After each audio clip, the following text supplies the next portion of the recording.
Hey Jelly Babes! So I have wanted to do a drip marble design for ages. I originally saw it from my Simple Little Pleasures YouTube channel.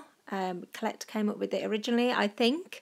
And then I recently saw it from Christine from My Simply Nailogical, but she sort of did a geo theme. So I really wanted to try it out. So that's what I'm going to be doing today. So here are the colours that I'm using. They're mainly Sally Hansen Instadry. And here are all the names, but I will leave them in the description box anyway, like I always do. So this is very much my first attempt, Jelly Babes. So you will have to bear with me. So basically Collette would sort of put 6 dots on like some sort of plastic container thing.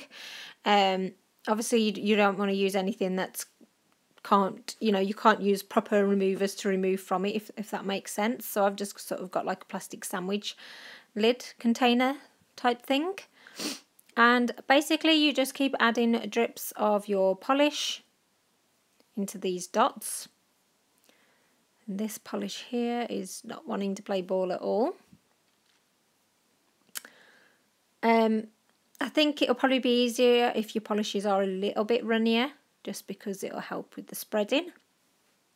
It's just what I think. I really don't know, because obviously I've not done this before. So you just sort of keep building these up. It's like a little polish mountain. Lots of them. So yeah, so you keep going. I'm not really sure. I don't know if there's some right or wrong way of how many sort of dots you're meant to put in. I suppose it's just down to you. So I've had to change that purple because it was doing my head in. It just wasn't dripping. And then I thought this is looking really dark, so I decided to add some lighter sort of creamy shimmery polish in, just to brighten it up a little bit. So basically you keep going until you think you've got enough, which I do, and then you just sort of like mix all the polish together, this is the fun part. And what I kind of like is that you don't really know how it's going to turn out until the end.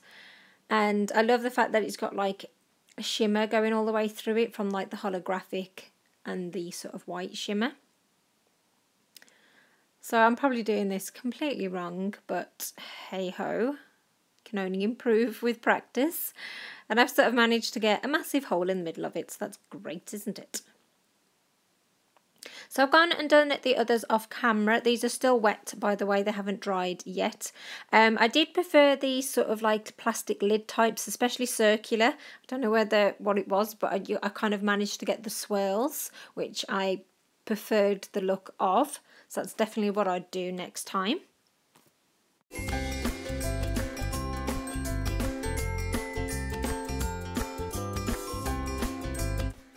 So, not great results. I've left this for 5 hours, and when I go to peel it off, it's kind of like doesn't want to come off the plastic. So I can't remember. I don't remember putting like a top coat or anything on it. But anyway, this is what I've used as my base, and I'm just going to try and get this one off. This seemed to come off a lot easier, and then like basically once you've got a little bit, I found like if you just sort of peel it off like this, it sort of came off much better. So sometimes you can use the other side, but I think for this one I'm going to flip it over and use this side.